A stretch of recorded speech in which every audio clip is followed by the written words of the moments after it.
तो एपिसोड के स्टार्टिंग में हम किम को देखते हैं जो मैनेजर की पोस्ट के लिए इंटरव्यू देने एजेंसी आई होती है। किम बताती है कि मैंने एमएफ एंटरटेनमेंट में 5 साल काम किया है। डायरेक्टर कहती है कि अगर आपको मैनेजर रखा जाता है तो आपको वाइल्ड एनिमल के बहुत छोटे मोटे काम करने होंगे।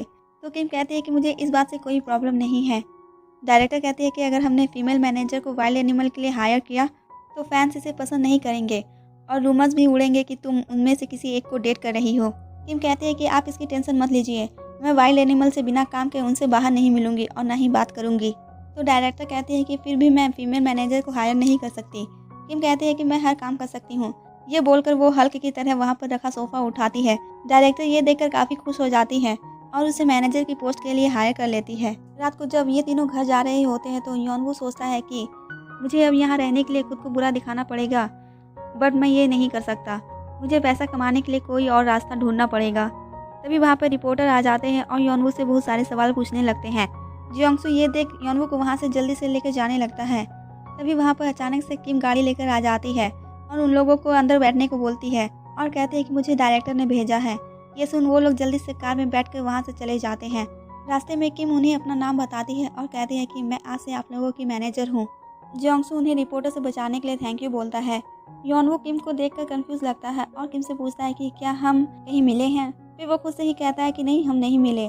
किम फिर कैसी और जियोंगसू को ड्रॉप करती है और कहते हैं कि योनवू को कहीं जाना है तो वो तुम्हें बाद में ज्वाइन करेगा। ये बोलकर वो योनवू को अपने साथ ले जाती है। फिर हम देखते हैं कि किम योनवू को हॉस्पिटल लेकर आती है तो योनवू बोलता है मैं इससे पहले भी हॉस्पिटल आ चुका हूँ। तभी वो किम को पहचान लेता है और कहता है कि तुम वही हो ना जिसे मैं ब्रॉडकास्टिंग स्टूडियो में मिला था, बट तुमने मुझे किस लिए ढूंढा। किम उसकी बातों का कोई जवाब नहीं देती और उसे डॉक्टर के पास अंदर ले जाती है।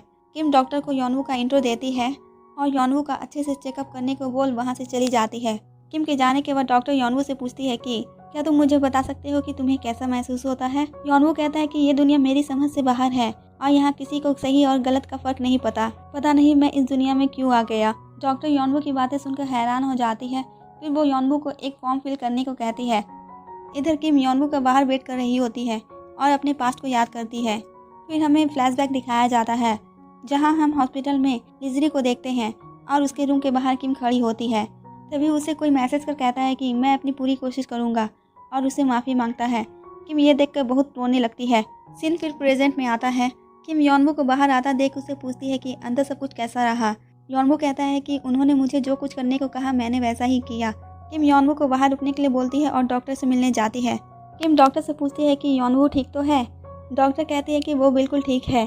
तो किम ये सुन कहती है कि अगर वो ठीक है तो इतनी अजीब सी हरकतें क्यों करता है। डॉक्टर कहती है ये तो मुझे नहीं पता, बट जैसा तुमने कहा था कि योनवू ही वो इंसान है जिसने तुम्हें बचाया था, लेकिन जैसा तुमने बताया उस हिसाब से योनवू अब बिल्कुल अलग इंसान है। तभी हमें फ्लैशबैक का सीन दिखाया जाता है जब किम ग्रोसरी का सामान लेकर अपने घर जा रही होती है और वो काफ़ी उदास होती है। वहीं पर वाइल्ड एनिमल ग्रुप के मेंबर अपने सॉन्ग को प्रमोट कर रहे होते हैं। तभी योनवू किम के पास आकर उसका नाम पूछता है और कहता है कि मैं अपने सॉन्ग की सीडी आपको दूंगा। तो किम उसे अपना नाम बताती है। योनवू जब उसके पास ड्रिंक्स देखता है तो वो उससे पूछता है कि तुम इस फ्राइडे को फ्री हो, तो हम ऑटोग्राफ साइनिंग इवेंट कर रहे हैं तो तुम्हें उसमें आना चाहिए, और सैटरडे को हम म्यूजिक शो में परफॉर्म करने वाले हैं। किम कहती है मुझे इन सब में कोई इंटरेस्ट नहीं है, बट योनवू उसे ज़बरदस्ती सीडी देता है और कहता है कि ठीक है तब हम अगले सप्ताह मिलेंगे।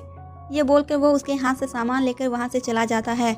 किम जब वो सीडी देखती है तो उसमें योनवू ने लिखा था मैं तुम्हारे साथ हूँ। ये देखकर किम काफ़ी इमोशनल हो जाती है। सीन फिर प्रेजेंट में आता है। किम डॉक्टर से कहती है कि मैं बिल्कुल ठीक हूँ और अब मैं योनवू की मदद करना चाहती हूँ। बाहर हम योनवू को देखते हैं जो किम का वेट कर रहा होता है। तभी उसकी नज़र चॉकलेट्स पर जाती है जिसे देखकर वो बहुत खुश हो जाता है और कहता है कि अब मेरा प्रे करने का टाइम हो गया है, और वहाँ से चॉकलेट लेकर चला जाता है। फिर योनवू एक कमरे में सारी चॉकलेट्स खाकर प्रे करता है और अपनी पावर का यूज़ करता है जिसे उसे अपनी दुनिया के चर्च की घंटी की आवाज़ सुनाई पड़ती है। फिर वो योनवू से कांटेक्ट करने की कोशिश करता है। इधर हम असली योनवू को देखते हैं जो रैमबेरी की जगह पर उसकी दुनिया में पहुंच जाता है। योनवू रैम की आवाज़ सुन पूछता है कि तुम कौन हो। रैम उसे अपने बारे में बताता है और कहता है कि हमारी सोल एक दूसरे से एक्सचेंज हो चुकी है और हमें वापस अपनी बॉडीज़ में जाना है। योनवू ये सुनकर कहता है कि मैं वापस नहीं जाना चाहता, मैं यहाँ बहुत खुश हूँ। रैम ये सुनकर शॉक हो जाता है और योनवू से कहता है कि तुम यहाँ क्यों वापस नहीं आना चाहते, तुम यहाँ काफ़ी फेमस हो और तुम्हारे यहाँ बहुत सारे फैंस भी हैं। तो तुम्हें उनकी खातिर वापस आना चाहिए। यॉनवू कहता है कि तो तुम मेरी जगह वहाँ पर रहो और मैं यहाँ पर खुश रहूँगा। रेम को ये सुनकर गुस्सा आता है और वो यॉनवू पर चिल्लाता है। फिर वो यॉनवू से पूछता है कि मुझे तुम्हारे साथ बॉडीज एक्सचेंज करने के लिए क्या करना पड़ेगा। यॉनवू कहता है कि तुम्हें वाइल्ड एनिमल को फेमस बनाना होगा और आर्टिस्ट ऑफ द ईयर का अवार्ड जीतना होगा, तब जाकर मैं अपनी दुनिया में वापस आने का सोच सकता हूँ। रैम देखता है कि उसकी पावर कम हो रही है, तो वो यॉनवू की बात मान जाता है और वो यॉनवू से स्टैचू पे हाथ रखने को बोलता है एंड अपने साथ कही बात को दोहराने के लिए बोलता है। दूसरी तरफ किम यॉनवू को ढूंढ रही होती है, तभी वो उसी रूम के पास आती है जिसमें यॉनवू होता है।